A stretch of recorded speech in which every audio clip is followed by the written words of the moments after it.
from Nevada. Mr. President, I join my colleagues today to condemn the acts of violence we have all been talking about that occurred on this day 5 years ago when violent insurrectionists stormed the United States Capitol.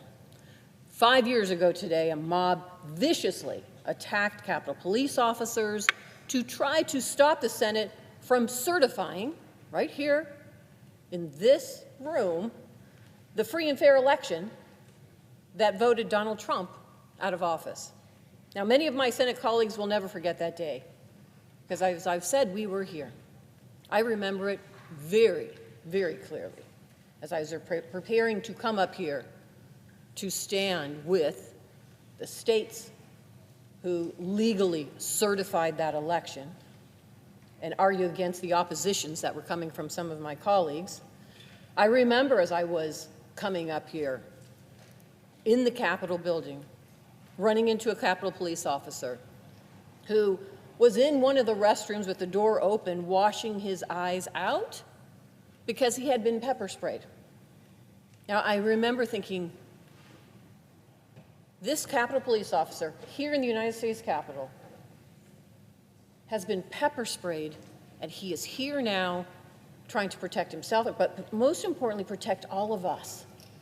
What is happening that is so close to the Capitol right now that this police officer has been attacked? But I'll tell you what this police officer did, like many others that day, many others, washed his eyes out. He looked at us, some of the senators who were there, and he said, "Don't worry. We've got your back. We will protect you." He ran out of that bathroom, up the stairs and out the door to protect us. He didn't think twice about it.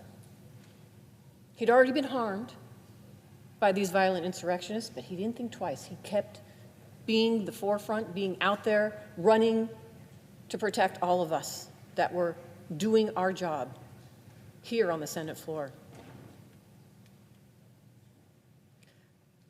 I think is what's so disturbing to many of us that lived through that day. And you don't have to have lived through this day. I'm talking to everyone in this room that was here, whether it is our parliamentarian, our staff, everybody here, the interns, our recorders, everybody experienced that day.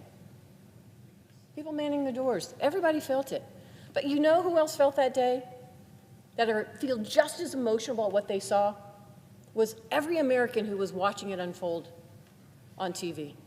Because this is their capital. This is their building. This is the building of the people. And they were watching these violent insurrectionists try to tear it down and looking for members of Congress, to do who knows what to prevent us from carrying out the duties of our office, but most importantly, carrying out the peaceful transfer of power that this country is known for and has been known for over 200 years. Let me say this, that officer, along with another 150 of his fellow men and women in uniform, they were injured during the insurrection. 5 police officers died because of it. Some members of President Trump's mob stole riot shields and used them to beat officers. One person assaulted law enforcement with a metal whip. Another choked an officer to the ground. They brought weapons and zip ties to the Capitol. They used WD-40 and bear spray on our officers. And they assaulted Capitol Police with American flags. We know this firsthand from not just the police officers, but from the videos of that day. And I know it firsthand because I saw it in the halls of the Capitol, the paraphernalia that was littered throughout because of the damage that was caused by those insurrectionists. But I'll tell you what, you don't have to take our word. Take the word of the rioters. Because the rioters took videos of themselves doing these horrific things and then posted them online. The claims that these were peaceful protesters are disproven by their own evidence. They were proud to attack the men and women who keep us safe in an attempt to steal an election. Why? Because President Trump couldn't handle the fact that he lost. Because he would rather see our democracy crumble than acknowledge that the American people voted him out. So earlier that day, he encouraged his supporters to march to the Capitol and intimidate the senators and members of Congress and his own vice president who were in this chamber to certify those results. The mob smashed through the lines of Capitol police officers. We saw that on video. They broke into the building. We saw it on video. We saw it on TV live. And they left a trail of destruction behind them, all in the name of Donald Trump. Condemning their lawlessness and their actions against police officers is something we should all be able to agree on. But the truth is that President Trump does not care about that law enforcement. In fact, he's trying to sweep it all under the rug. A year after the insurrection, Congress passed a law to install a plaque honoring the police officers who bravely tried to hold off that violent mob that day. But now Republican leadership in Congress is refusing to unveil the memorial. Recognizing the heroic actions of law enforcement on January 6th is the least President Trump can do, but that would require him to acknowledge that his followers did something wrong. It shouldn't be hard to say that if you commit crimes against law enforcement, incite an insurrection, you should be brought to justice and held accountable. But instead of standing with our police officers and denouncing these appalling actions, President Trump is rewarding them. He's decided that you don't need to face the consequences of your crimes as long as you commit them on his behalf. One of the very first things President Trump did the day he was sworn in was to pardon more than 1,500 January 6 insurrectionists. Now, this is the president who claimed he would restore law and order during his presidency.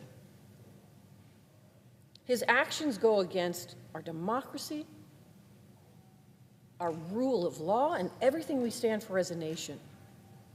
In the United States of America, no one is above the law, not the president, and certainly not the convicted criminals he's treating like his own personal army. Letting these bad actors off the hook has encouraged their behavior. In fact, some of them gave interviews saying President Trump's pardons have vindicated their actions.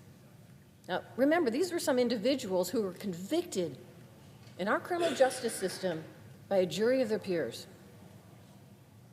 These pardons were an endorsement of political violence and an endorsement of attacking our law enforcement. And now, shockingly, within a year of President Trump putting these dangerous criminals back on the streets, several of them have been rearrested for committing crimes. At least a dozen of these men and women, including the one who assaulted Capitol police officers with a metal whip, have been picked up on various charges ranging from soliciting a minor to plotting to murder the FBI agents who investigated him to killing somebody while driving drunk to burglary. And I could go on. These are the people President Trump called patriots. These are the people President Trump put back on our streets, making our communities less safe and putting innocent people in harm's way. President Trump owns this. Every crime these violent insurrectionists commit while they roam free is on his head. This isn't a policy debate. It's about right and wrong. It's about who we are as a country. It is about our rule of law and order. Pardoning the January 6th insurrectionists is an insult to our law enforcement, to our rule of law, to our democracy, and yes, to the American people who believe in it, who fight for it. We cannot stand for it.